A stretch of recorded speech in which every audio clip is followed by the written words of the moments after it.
சுதந்திர போராட்ட வீரரும், இந்திய கம்யூனிஸ்ட் கட்சியினுடைய முதுபெரும் தலைவருமான தோழர் நல்லக்கண்ணு இன்னைக்கு உடல்நலக் குறைவால உயிரிழந்திருக்கிறாரு. தமிழ்நாட்டு அரசியல பொறுத்தவரைக்கும் தவிர்க்க முடியாத ஒரு மாபெரும் தலைவரா தோழர் நல்லக்கண்ணு எல்லா காலகட்டங்கள்லயும் இருந்திருக்காரு. சுதந்திர போராட்டத்துல ஆரம்பிச்சு, அதுக்கப்புறமான காலகட்டங்கள்லயும், ஏன் அவர் உடல்நலக்குறைவா இருக்கும்போது கூட மக்களுக்காக பல விஷயங்கள பண்ணியிருக்காரு. பல போராட்டங்கள்ல கலந்திருக்காரு. மக்களுக்கு நெறைய விஷயங்கள வாங்கி குடுத்திருக்காரு அரசாங்கத்திடமிருந்து. எப்பவுமே ஆதரவற்ற மக்களுக்கு துணையா நின்றுருக்காரு. இப்படிப்பட்ட தோழர் நல்லக்கண்ணு இன்னைக்கு உயிரிழந்திருக்காரு அப்படிங்கிற நிலைமையில, தமிழ்நாட்டுல இருக்கக்கூடிய எல்லா அரசியல் கட்சியை சேர்ந்தவங்களும் அவருக்கு இன்னைக்கு அஞ்சலிய செலுத்திக்கிட்டு இருக்காங்க. அஞ்சலி செலுத்துறது மட்டும் இல்லாம, எல்லாருமே இத ஒரு மிகப்பெரிய இழப்பாவும் பார்க்குறாங்க.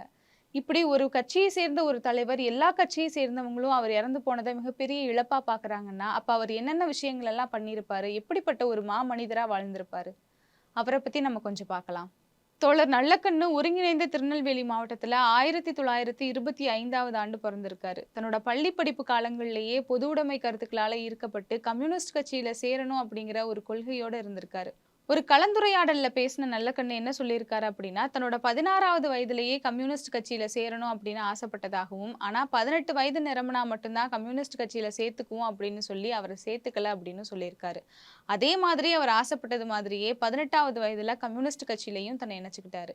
அதற்கு பிறகு முதல்ல அவர் பண்ண ஒரு சமூக சம்பவம் என்ன அப்படின்னா, அவர் இருந்த அந்த பகுதிகள்ல நெல் அதிக அளவுல எல்லாரும் குடோன்கள்ல சேமிச்சு வச்சுக்கிறாங்க, நிலப்பிரபுக்கள் அப்படின்னு சொல்லி ஜனசக்தியில ஒரு கட்டுரை ஒண்ணு எழுதுறாரு. அத பார்த்த மாவட்ட ஆட்சியர் அதுக்கு பிறகு போய் அந்த நெற்களை எல்லாத்தையுமே நெல் மூட்டைகள் எல்லாத்தையும் பறிமுதல் பண்றாங்க. இதுதான் அவர் முதல்ல செஞ்ச ஒரு சம்பவம்.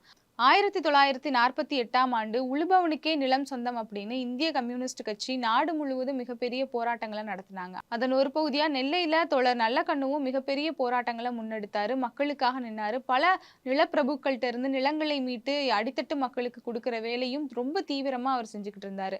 அந்த நெல்லை சதி வழக்குல கிட்டத்தட்ட 7 ஆண்டுகள் அவர் சிறையில இருந்தாரு. அது மட்டும் இல்லாம கூட இருந்த தோழர்கள காட்டிக் குடுக்கணும் அப்படிங்கிறதுக்காக அங்க இருந்த போலீஸ்காரங்க சுருட்டுல இருக்கக்கூடிய அந்த கங்கை வைத்தே அவருடைய மீசைகள ஒண்ணு ஒண்ணா அந்த மீசைகள எல்லாத்தையுமே சுட்டு பொசுக்கக்கூடிய வேலைய செஞ்சிருக்காங்க.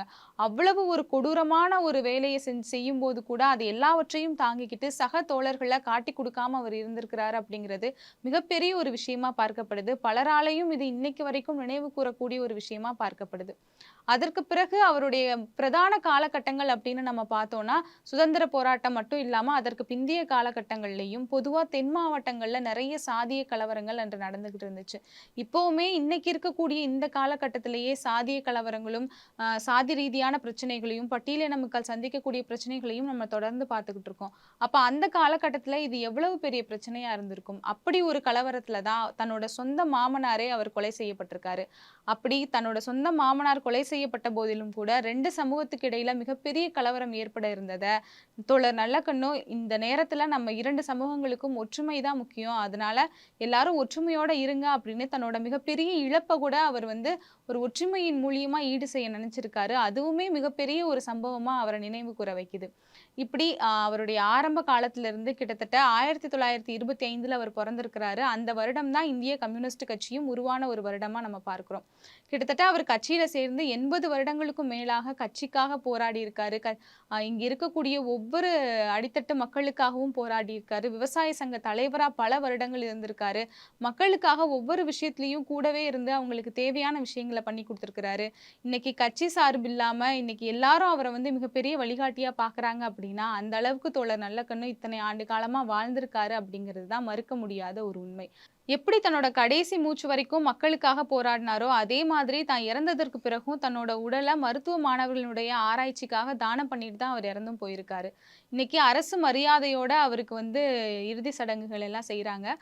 நம்ம உண்மையாகவே தோழர் நல்லக்கண்ணுக்கு அஞ்சலி செலுத்தணும் அப்படின்னு நினைச்சோம்னா, அவர் எந்த கொள்கைக்காக, எந்த பொது உடைமை கொள்கைக்காக எல்லாரும் சமமா இருக்கணும்னு நினைச்சாரோ, எல்லாருக்கும் எல்லாம் கிடைக்கணும் அப்படின்னு நினைச்சாரோ, அந்த கொள்கைகள பின்பற்றி இன்னைக்கு இருக்கக்கூடிய இளைஞர்கள் நிச்சயமா அடுத்த கட்டத்துக்கு இந்த சமூகத்த எடுத்துச் செல்லணும்.